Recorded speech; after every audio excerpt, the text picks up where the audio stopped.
ఇట్లనే ఉండాలనా? ఎప్పటికీ మన పిల్లలు కోస్గి బస్ స్టాండ్లోనో, లేకపోతే కొడంగల్ బస్ స్టాండ్లోనో, మద్దూరు బస్ స్టాండ్లోనో, దౌలతాబాద్ బస్ స్టాండ్లోనో, లేకపోతే గుండుమాల్ చౌరస్తల్లో ఇంకా లుంగీలు కట్టుకొని ఖాళీగానే తిరగాలనా? మన పిల్లలు చదువుకోవద్దా? మన పిల్లలు డాక్టర్లు, లాయర్లు, ఇంజనీర్లు కావద్దా? మన పిల్లలు పరిశ్రమలలో పని చేయొద్దా? వాళ్ళ పిల్లలు చదువుకొని ఐఏఎస్లు, ఐపీఎస్లు కావద్దా? మన కొడంగల్కు మెడికల్ కాలేజ్ వద్దా? మన కొడంగల్కి ఇంజనీరింగ్ కాలేజ్ వద్దా?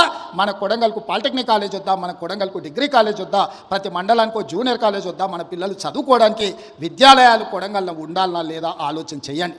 చదువుకోవడానికి మన పిల్లలకు విద్యాలయాలు ఉండాలని, చదువుకున్న మన పిల్లలకు ఉద్యోగ ఉపాధి అవకాశాలు రావాలని ఆ పరిశ్రమలను తీసుకొచ్చే ప్రయత్నం నేను చేస్తుంటే చంద్రశేఖరరావు ఆయన మనుషులు మనకు అడ్డం పడి ఎట్లయినా కొడంగల్ను ముంచాలని ఇవాళ కొడంగల్ అభివృద్ధికి అడ్డం పడుతున్నారు. మీరందరూ సహకరించండి, మీరందరూ ఆలోచన చేయండి. నేను రాష్ట్ర నలుమూలలో తిరిగినా ఈ శాసనసభ నియోజకవర్గంలో మీకు అండగా తిరుపతి రెడ్డి గారు ఎప్పుడు అందుబాటులో ఉంటాడు. మీకు ఏ కష్టం వచ్చినా, ఏ సందర్భం వచ్చినా, ఏ పదవి ఉన్నా లేక